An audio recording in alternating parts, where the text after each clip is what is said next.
आज की इस वीडियो में हम वाराणसी नगरी के बारे में जानेंगे।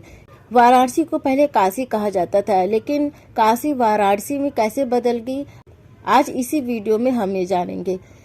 तो इसकी कहानी कुछ ऐसे शुरू होती है। मगध का राजा जरासंध बहुत ही शक्तिशाली और बहुत क्रूर था। उसके पास अनगिनत सैनिक और दिव्य अस्त्र शस्त्र थे। यही कारण था कि आसपास के राजा उसके साथ दोस्ती बनाए रखते थे। जरासंध की अस्ति और प्रस्ति नाम की 2 बेटियां थीं। उनका विवाह मथुरा के राजा कंस के साथ हुआ था। कंस बहुत ही पापी और दुष्ट राजा था।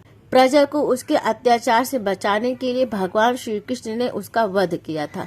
दामाद की मृत्यु की खबर सुनकर जरासंध बहुत क्रोधित हो गया।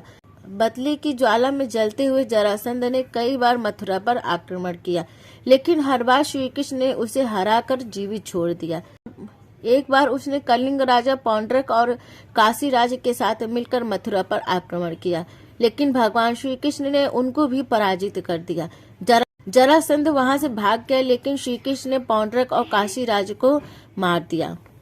काशी राज की मृत्यु के बाद उसके पुत्र काशी राज ने श्री कृष्ण से अपने पिता की मृत्यु का बदला लेने की ठान ली। वो श्री कृष्ण की शक्ति को जानता था, इसलिए उसने बहुत ही कठिन तपस्या करके भगवान शिव को प्रसन्न किया और श्री कृष्ण को खत्म करने का वर मांगा।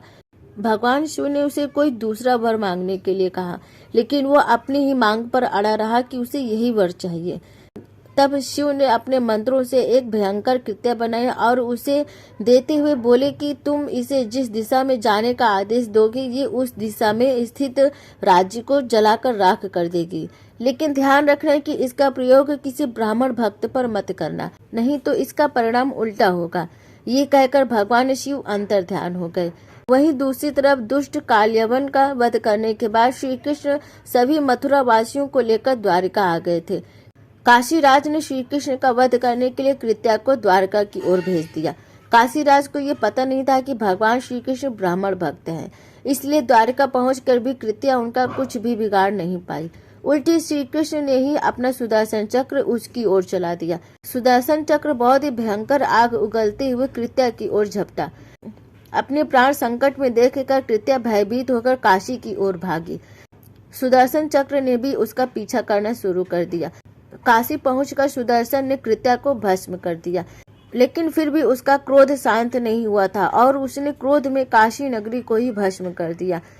समय बीतने के बाद वारा और असी नाम की 2 नदियों के बीच में यह नगर एक बार फिर से बसा। वारा और असी नदियों के बीच बसे होने के कारण इस नगर का नाम वाराणसी पड़ गया और इस प्रकार काशी का वाराणसी के रूप में पुनर्जन्म हुआ। ये वीडियो कैसी लगी आप सभी को? अगर पसंद आती है तो प्लीज़ वीडियो को लाइक, शेयर, कमेंट करना मत भूलिएगा और आगे भी हमारे साथ जुड़े रहना चाहते हैं तो चैनल को सब्सक्राइब जरूर करें। Thank you.